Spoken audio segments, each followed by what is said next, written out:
Hello everyone from Yonkers Voice. Today we have Commissioner Chris Sapienza. His first interview with a blogger, news reporter, whatever you want to call it. It really does not make a difference. Our job is to inform you. Our job is to connect you, the community, with law enforcement or elected officials. Commissioner, thank you. Thank you for taking the time. Of course. Commissioner, welcome to the job. You've been a police officer for how long? For 27 years. Almost time to retire, huh? Almost. Almost. Commissioner, the city of Yonkers, many people are saying that the city is getting worse when it comes to crime. There is a lot of crime. Crime is going up, even though the mayor and the prior commissioner said that the crime was going down. I kind of tend to believe that the crime is going down, but because there is much exposure today, that creates an optical illusion that crime is up.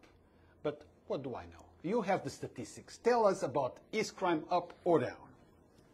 So crime is down. It's down roughly by 10%. I think what happens is people just see a surge in crime across the country, and they equate that to Yonkers and think it must be happening here as well. And that's not necessarily the case. We are now the third largest city in New York State, and our numbers support this, that our shootings are down, our homicides are down compared to cities of similar size, and our crime strategies are working. Mm-hmm. And Commissioner, what about the relationship between law enforcement and residents of Yonkers? You know, lots of people are complaining. They have a problem with how police reacts. You care to tell us about it? You know, people, sometimes they want respect, okay, in the sense of understanding. Some police officers, sometimes they come up too strong. We understand that the job is tough, but sometimes it's not needed to be as tough as they are with the community. Are you taking that in consideration and probably retrain some of your officers? I think we should train all of our officers, and, you know, how we deal with the community. Community policing is the most important thing we could do. And it's proven to work. It's proven to work in our communities, to bring in communities as partners, as stakeholders. That's the kind of policing we want to do. And if it means some people need training to reinforce that, absolutely. But I intend to make that a major part of our strategy and of the curriculum. What is it precisely policing? Exactly. So people, when they hear the term, which I have heard many times, and the yes. prior commitment has, commissioner has explained, but what is it to you? So to me, community policing really goes back to that officer on the foot post, that officer handling his or her sector, and getting to know the people in the community, getting to know the people in the area of responsibility, so that you know the good people, so when the bad people come along, you know who they are as well. And at the same time, you get to hear the concerns of the business owner, of the resident, these quality of life issues, crime issues, things that affect them every day. And you're in touch with that. And, you know, you don't get to learn the community by driving around in a car with the windows up. You have to engage the community, and that's what we endeavor to do. You know, Commissioner, we had issues in Yonkers with law enforcement and civilians and residents. The OJ was involved. There was an investigation. Some people in Yonkers feel like there is a problem with your officers and the black community. How do you feel about that issue? Do you think there is a problem? No, I do not think there's a problem, but I think it's our communication with every community group could always be better. The DOJ did point out some deficiencies while we were here over the years. And, you know, we're not the same police department now that we were 10 or 20 years ago. We've evolved, and you have to evolve. But now I think we're at a place where the DOJ is very satisfied with the work we're doing and the progress that we've made, and we're going to build upon that progress. Have they said so? Because I remember the recommendations that came out a few years back when they finalized the investigation. They made recommendations. Is there any matrix that you can measure and say, okay, we have done this, we have done that, and has the DOJ answer on those things, on those improvements that have been made? Our uses of force are down. Our complaints are down. Our reporting, our level of reporting is up. So we have all this transparency. We have all these negative factors have been reduced to the extent that the Department of Justice actually said there's nothing more for us to do here. We are making the recommendation to Washington that we turn the city back over to you and that we're leaving town because we think you're on track and you're doing a terrific job at this point. So things have changed? Yes, things have absolutely changed. Now, Commissioner, since I have you here, and I think it's something that we need to speak and inform and educate the community. Police response, okay? People sometimes, they want the police to be there immediately when an emergency happens.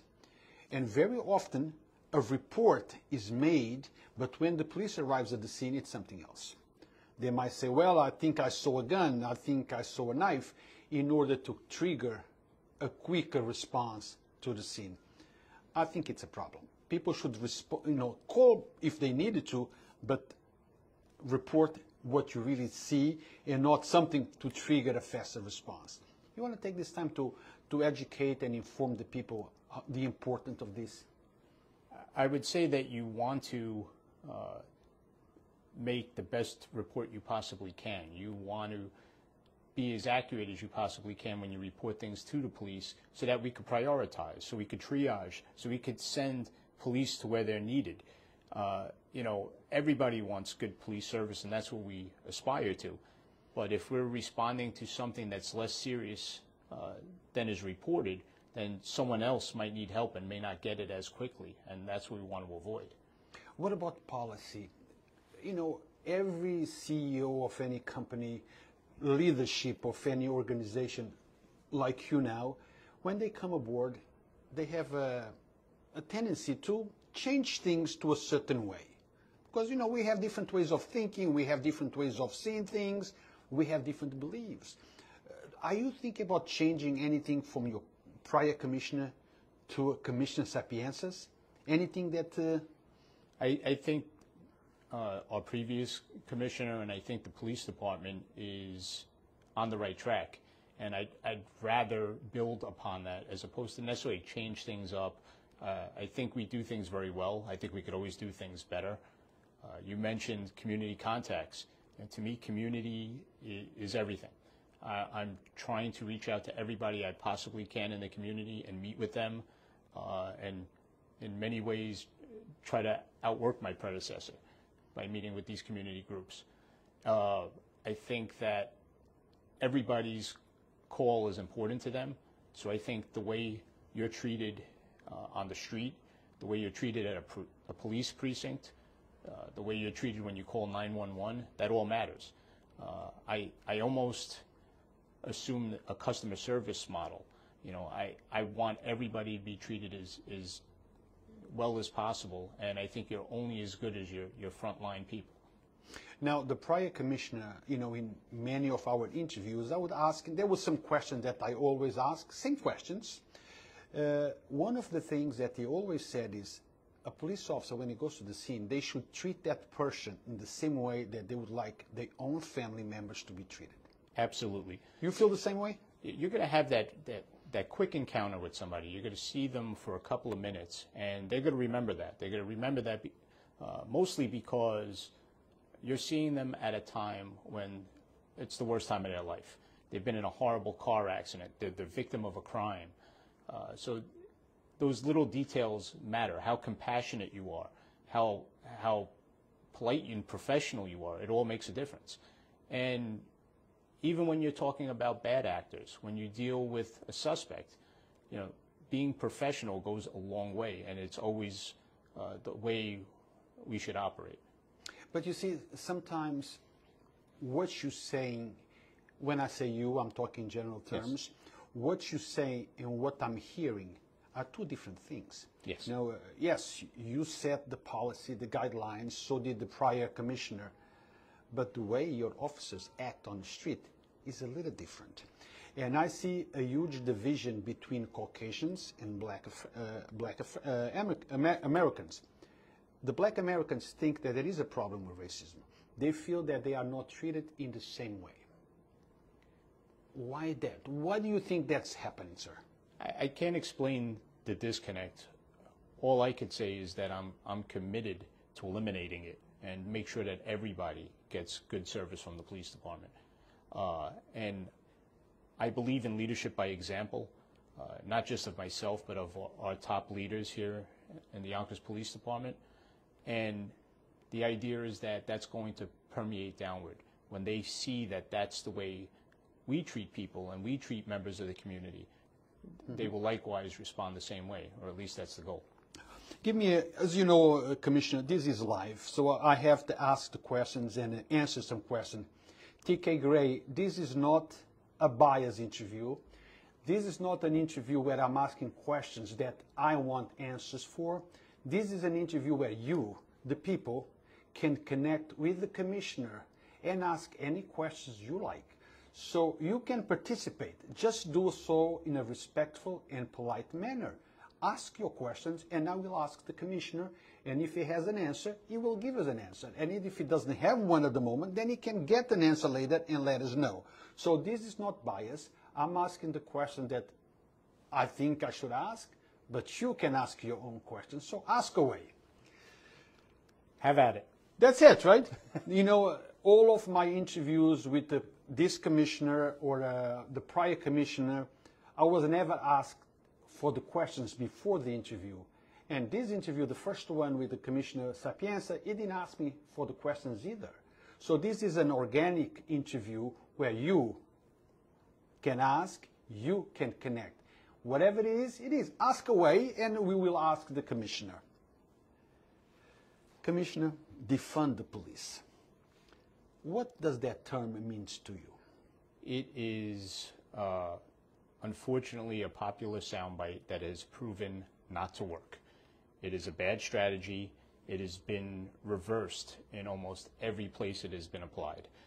So if you're in a community where there's a disconnect with the police, I would imagine there's many other issues, but overfunding is not one of them. And I would suggest that the more you fund your police and the better you equip your police, the better off you'll be. But equipped in which way? Do we need the police department that seems like they are an army to fight its citizens, residents? Because, look, people don't have a problem with funding the police. And I'm not talking about the Yonkers Police Department. I'm talking about in general terms. Okay, my problem, or the many people's problem, is why would the police need armament that it's more designed for wars? Are you at war with the people? No, but if you look at defunding the police at its core, you're talking about replacing police services for other services, whether it's psychiatric help, whether it's some sort of assistance. The problem is those things are all important, education, assistance, but as soon as there's some sort of danger element to that, then all of that goes out the window, and you need the police to make the best judgment they can as police officers. For instance, you might say someone who's looking to hurt themselves may need a psychologist or a psychiatrist. But the reality is, once that person is on the parapet of a building, now you need a police officer who's trained to help them as well, and they're not interchangeable. As far as equipment, we have equipment to keep people safe. It may look militarized, it may look intimidating. We have the Lenko, which is our armored vehicle, and it's not intended to be a tank. We're not looking to drive through walls or hurt people or go to war. What we are looking to do is rescue somebody that's pinned down by gunfire with a vehicle that could withstand it. If you look at the Buffalo incident, you have an active shooter with an M16, and basically, if you have conventional weapons and tactics, you're at a huge disadvantage. And we're not out on the street to lose. We're out to keep the public safe, and you might need a protective vest. You might need a weapon to match the weapon of a would-be bad guy. And that's what we have to do. Now, I have a question here from TK Gray. He says, thank you for my response. My main question is, why does he think community policing is the answer to the lack of trust between people of color and police? I would argue that the bigger problem is that every black person has a history, a story about being wrongfully arrested by the police department. Yeah. Again, I can't answer to the past. I don't know what the circumstances are or were where you were stopped by the police or where an encounter went badly. All I could say is the solution to that is teaching people, teaching police officers to teach everyone with respect on these encounters. And for every bad encounter that you might be able to point out, I'm sure I could point out a good one. And you just have to focus on that. You have to focus on improving. And I don't know of any other way to do that other than education, community policing, and the fact that we're hiring a more diverse workforce. We're hiring more officers of color than ever before. The Be the Change initiative actually is going to yield probably, an 80% increase from the last class in minority officers. Mm-hmm. And that's very important too. We're hiring officers in the community that they serve. Now, Commissioner, I heard and I agree with you, there is nothing you can do now to solve the problems of the past. But you can learn from the problems of the past and change the future in regards to police and policing. Personally, I have experienced I have had a couple exchanges with your officers. I don't blame the police department, and I don't blame all officers. It might have been an incident where we both disagree with something, but there is a problem that lots of people, especially in certain areas, Slow Bombs, Elm Street, where there is a large number of minorities, and I talk to them every single day when I go around. And the big problem is how the police engages with the community. So training is extremely important. Hopefully what you're saying will bring fruits and you will get training. Yes. Okay, but for these police officers. So when you bring up municipal housing, for instance, I was the executive officer of the housing unit for several years. So that's where I really saw firsthand that community policing works.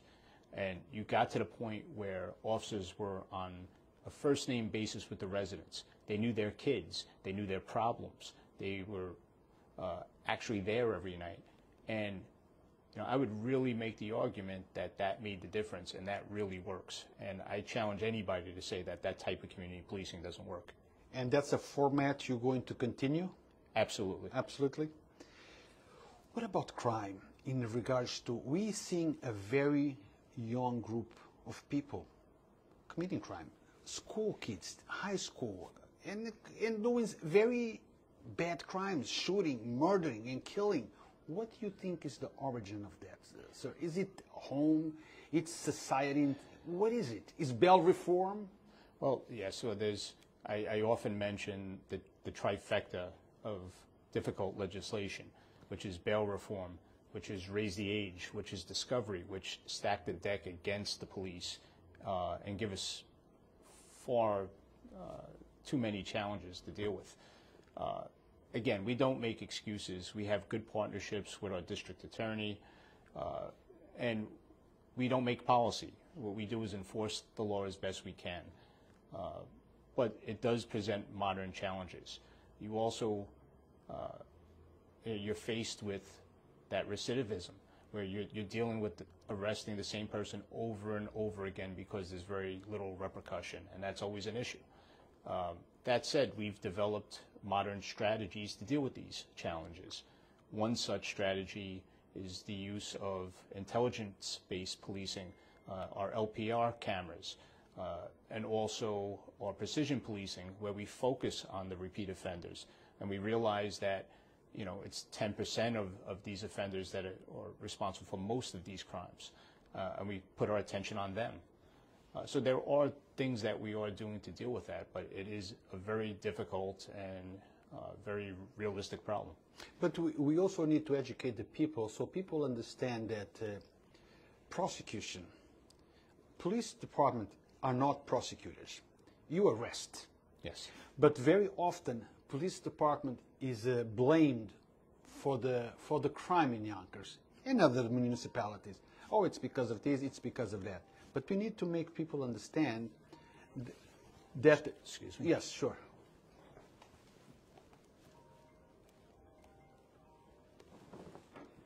Thanks. That the police department's job is to enforce the law. Once you pass that leave to the DA, now it's up to the DA to prosecute or not prosecute. Yes. Correct? That said, there are things we could do. And again, with our partnership, with our federal partners, with our Westchester County partners, we can make recommendations. There might be certain guidelines for a crime, and we can say, hey, listen, in this case, can we go with the most we could possibly do by law here? We're having an issue with this. What can we do about this? Instead of just blindly making the arrest and just letting the district attorney take it from there, we take an active role in this prosecution to the extent that we can. Mm-hmm. Now, I have a viewer here, Bridget Connolly. She said, each incident is on a case-by-case basis. Sadly, basic respect for law and order is a rare community. Certain Yes, words yeah. are hard for me, Commissioner. Me as well. You want to pick on that? Everything is a case-by-case basis. Not all things are considered equal. In the law, there are two phrases in Latin that we use as a guideline. There's mala in se and mala prohibita. Mala in se is bad in and of itself. Mala prohibita is because the law says it is illegal. So some of these things may not be as egregious. They may not affect the community as well. And that's where we have a little more room to deal with. But when someone does something that's bad in and of itself, when someone commits a dangerous or serious crime, that has to be dealt with. Mm-hmm. Basically, she's saying that she's very happy with the job, by the Yonkers Police Department. But let's talk about respect by law enforcement. I remember when I was a child, if a police officer told you something, you listen. Yes. Okay, you listen. Nowadays, it don't matter no more. If a police officer tells a child or a teenager this or that, he might just give the police officer a finger. It seems like the lack of respect. Okay, so yeah, there is an air of lawlessness with some of these legal changes and modern times, but that's not an excuse. You overcome that by being a professional police officer. When you are professional to somebody, and when they see that you have bearing, when they see that you're commanding respect, that also dictates how that situation is going to turn out. And that's the kind of thing we focus on. I'm a former Marine, and when I was in the Marine Corps, sure, 20, 30 years ago at boot camp, they would probably beat you. But when I went to boot camp, it was positive discipline, and it still had the same outcome. And that kind of positive discipline works in policing as well, and leading by example. And what about de-escalation? I often see police engagement, and it seems like some officers don't de-escalate much. Yes. Okay, and then they expect the people on the street, the civilians, to de-escalate a situation. But the ones that are trained to de-escalate are the police officers.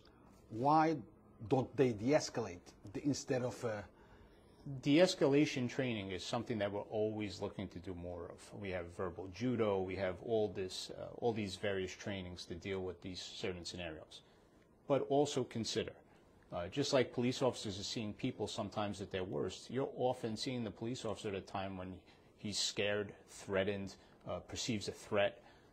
There's a lot of other factors. When you're approaching a vehicle, perhaps you have information that the driver is armed, and the driver may not be privy to that. There are different stressors involved with this as well. When you're in a vehicle pursuit, that officer could be amped up on adrenaline. He's scared. He's forced into a situation where he has to do something very dangerous in how he's driving and how he's responding. So those kind of things play a factor.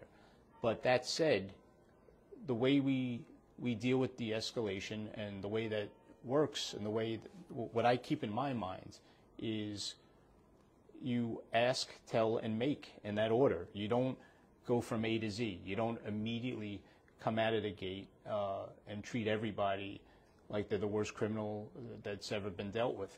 You have to treat everybody nicely. You have to be polite. Even when you're taking action, you could be pleasant, you could be polite, you could be professional. And the idea of de-escalation is something that always has to be in your mind. And we also have training where, bystander training, where the officer next to you gets involved as well. Maybe the officer next to you says, hey, you're being a little too aggressive. You're being... to the other officer. To the other officer. And maybe he says, hey, maybe you need to take a step back. Or maybe you need to take this down a notch. And that's the kind of training that's very important. And that's, if you watch the George Floyd incident, that's exactly what you didn't have. You didn't have an officer tapping him on the back and saying, hey, listen, you need to take this down a notch. Let's talk about what happened in Gary Square a couple of weeks ago. The jewelry. Yes. I've been getting lots of messages what happened to the fourth suspect. I know that this is still under investigation. I know that we are not going to talk about it, but where is the case? Have you identified the fourth suspect? Do you know who the person is? Are you at liberty to speak? We are very close to making that arrest. It's an inevitability that we will make that arrest. I don't want to go into the details that we have. Understood. But you could expect that arrest is coming very shortly. Now, is that anything, Commissioner, that you'd like to tell the people of Yonkers, the citizens of Yonkers, about policing, about how to react, about how to connect with the police? Because, sometimes the community itself, they need to understand certain things as well in order to have a good relationship. Okay, we have the stop and shake. I think something is about to happen with the stop and shake. Are you bringing it back? We have actually, we've done one of those events already. I've also resumed Cops with Kids. I consider myself to be very proactive with community events and engaging the community. And I suspect that you're going to see me at more events, and we're going to have more events with the community than you've ever seen before. Let us know. Let us know so we can be there to broadcast and show the people of Yonkers what's going on, the involvement between police and community. Oh, absolutely. And what's the direction of the police department under your leadership? What are we going to do immediately? We are going to focus on that community policing and those community contacts because, like I said, that is key. We already have our crime fighting strategies are there. We're using a combination of new technology. We're using very mission-specific policing, and it's all working. So now the missing component, or something that we also need to work on, is the community policing, because it's easy to focus on the crime and not focus on the community. And I suspect when we do that, we're going to really improve our relationships, and I think that's going to also help to drive down crime. Okay, we have a comment here from Courtney Taylor. She says, the police should lead by example. You have to give respect to get respect. When we as people are disrespected by law enforcement, we then return the disrespect. But because they have a badge and a gun, and they do lie, and then the people get arrested. What she's trying to say is you don't demand respect, and that badge does not come with a pound of respect. You need to give respect to earn respect. Respect has to be earned, and I can't say that enough. And I don't disagree with what she said, except the part that perhaps that police are disrespectful because of badges and guns. The rest of what she said, the fact that respect has to be earned, and that if you treat people with respect, you get it back. I agree 1,000%, and I'm going to really work on my end to make sure that happens. Now, Commissioner, what about, a year ago or so, I think when you were the captain, that happened too. We used to have community meetings in the precinct where people could go there. I think it was the last third Thursday of the month, yes, where you could go there and talk about issues that are affecting your community in area where you lived. Is this still on? Not only are they still on with the captains, but I attended my first one last week at the 3rd Precinct, and I intend to make it to every community meeting that comes up. And I have a calendar full of them, and it's going to take me a while to knock them out on my punch list here, but I intend to be seen a lot at these meetings. What about the Senior Police Academy at the 1st Precinct? We are planning a brand new academy. I've already met with the Alumni Association, and it's something we're already working on future plans. We're very excited about that. Now, what are we doing, sir, to bring more minorities into the police department? Because we feel, the people of Yonkers feel that minorities are not well represented in the police department. But the programs, I know that the police department ran a very aggressive campaign to get minorities in the police department, but it was not very successful. Not too many people applied. Yes. You can't just say you're going to hire more minority police officers. You can't say that because you don't know who's going to take the test or how well they perform on the test, how well they're going to perform on the agility. And you don't know to what extent they were mentored to be police officers and tried to get on this job. What you can do is, with the Be the Change initiative, is you can help them prepare for the test. We spent a considerable amount of money to help people get trained so that they can do well on these tests, and we spent thousands and thousands of dollars to accomplish this. And then we also make sure not only do they pass the test, but make sure they get the help they need with the agility. That people need help doing practice runs. A lot of people underestimate the physical component of being hired. The Cooper standard is a national standard for police officers, and it's a difficult run. You have to run in a short amount of time. You have to do a certain amount of sit-ups. You have to do a certain amount of push-ups, and it's very important to prepare everybody who wants to be a potential officer to deal with everything they're going to encounter in this process. The change, not only did we advertise, not only did we help with training, not only did we even help some officers with the potential officers with the physical, but we actually stayed with them. Hey, how are you doing? What help do you need?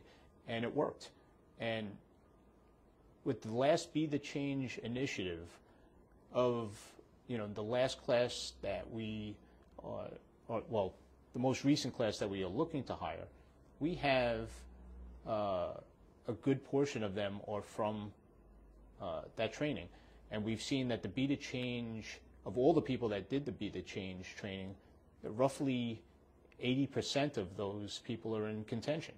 So we think it's a very successful program. Now that we know that it's worked to some extent, we want to improve upon it. Now, I have another statement. I don't know if this is a statement / question from TK Gray. He asks me to ask you if it's possible that putting more police in lower income areas could be seen as harassment. I would say if you're a criminal, it might seem as harassment. I would say if you're a law-abiding resident or business owner, you might see it as a blessing that there's more police in your area and that we're more present. But again, that's going to come down to those community contexts. What are those officers doing when they're there? How are they interacting with the public when they're there?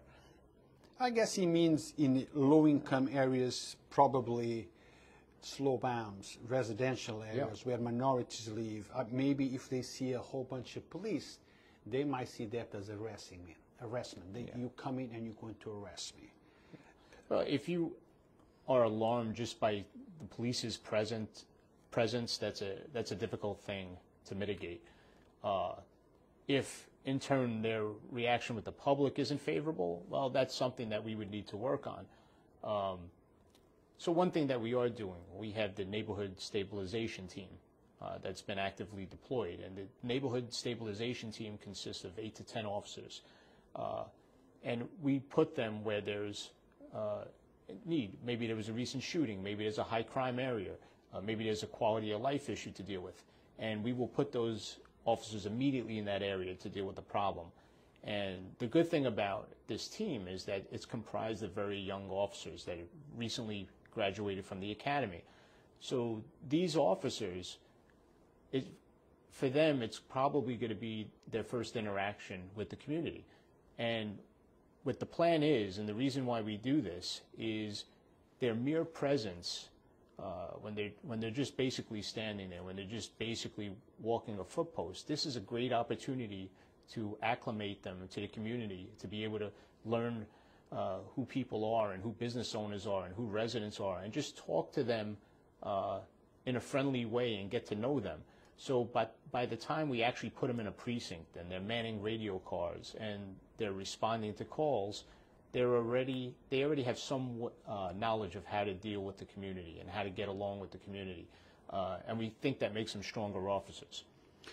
What I hear a lot is we need more foot patrol. We need more foot patrol. We need more foot patrol. How do you see that? Is that realistic to go back to the foot patrol that we used to have 20, 30 years ago? Or there is something that is taking the place of the foot patrol? There are certain areas that certainly benefit from foot patrol. From a policing standpoint, from an efficiency standpoint, understand that a foot post is less efficient than a radio car. If a radio car is responding to calls for service in an area, they could quickly get from place to place to place, and they can handle a much larger volume of calls. A foot officer is limited to what he could actually reach on foot, and he's going to have far less incidents that he's able to respond to, a much smaller area that he's able to respond to. So it's a great tool. There's certainly places, Getty Square comes to mind, Main Street, a new Main Street, Elm Street. Those are great places for foot posts. But to put foot posts across the city, it gets to a point where what's effective and what's not effective. Mm-hmm. Now, what about the annex that we have right here where the old sharing community used to be? Is it still there, sir? It is still there. I was proud to have put it together, and it took me more than a year to build, and it was very difficult to build any kind of police facility from the ground up. We have to get our computers in there. We have to get our computer access there. We have to accommodate different units and different vehicles and equipment. There are certain things we have to do to secure a location like that. But now that it's up and running, the idea is that it's right in the heart of the community. If something happens in Getty Square, we have at least some officers already at the annex that they can respond right from there.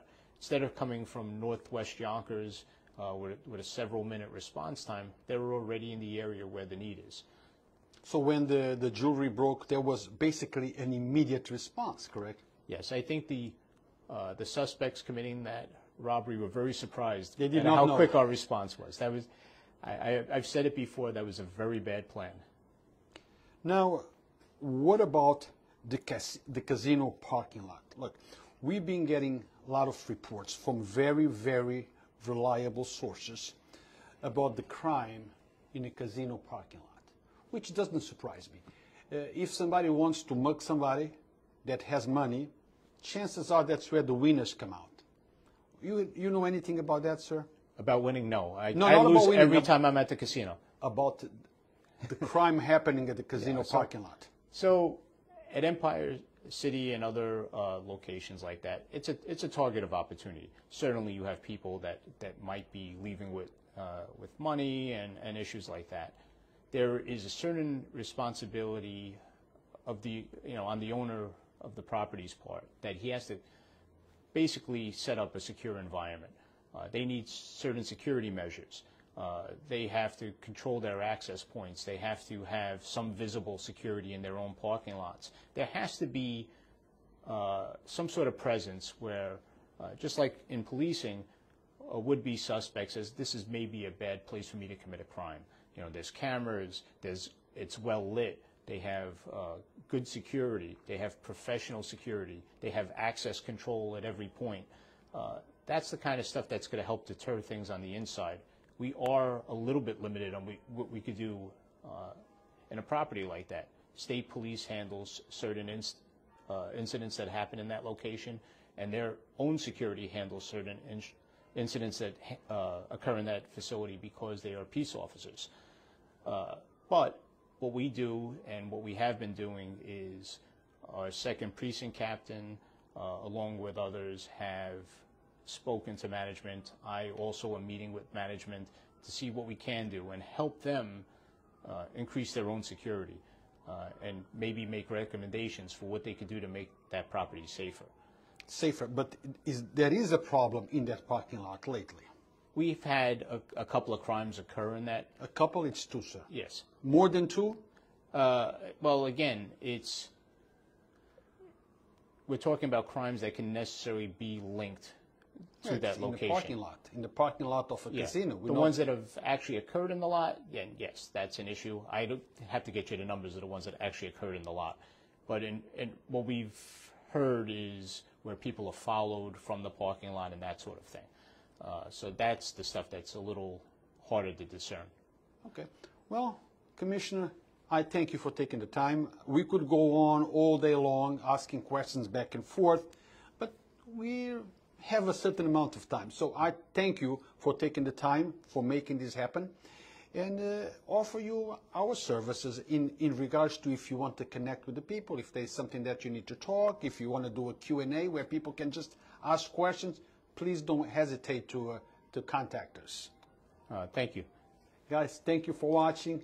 We do this for you so you can connect with the people who are responsible for making important decisions, especially decisions that affect our lives on a daily basis. Thank you, and until next time.